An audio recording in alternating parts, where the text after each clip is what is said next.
Семејство од Куманово со години трпи физичко и психичко насилство од нивен роднина кој живее во истата семејна куќа.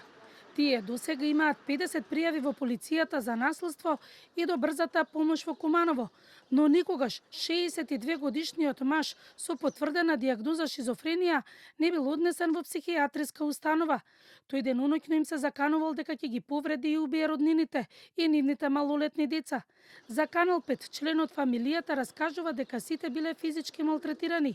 Последниот инцидент се случил во саботата, кога ја претепал неговата 86 годишна мајка. Значи нема доктор, нема место, нема кај да се смести, ќе му дадат по некој, еве конкретно во сабота доаѓаше брза помош, му дадоа, ја лично слушнав докторката, витамин B12, B6, не знам како кажеш. Значи на таква дијагноза со витамин и да си заминат, значи страшна работа. Фамилијата најмногу е исплашена за малолетните деца, кои освен се исплашени дека роднината ја претепал нивната мајка пред нив, туку тој почнал пред децата да се однесува и недолично, со вулгарни зборови, но и со полово вознемирување. Зашто има и пријава до полиција? Полово ја пипкаше ја уходник.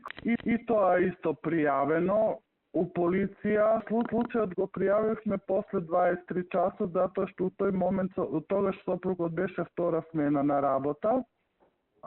Ние бевме горе цело време заклучени. Кога дојде он, му кажавме се како и тој у истиот момент викна полиција. Од Кумановската полиција за Канал 5 одговорија, само во 2026 година 3 пати било интервенирано заедно со брза помош. Во 2024 година поднесена е кривична пријава за силување на дете кое не наполнило 14 години за тогаш 61 годишниот кумановец. Но засега нема одговор како реагирало јавното обвинителство за поднесената пријава и зошто не е однесен во ниту една психијатриска установа.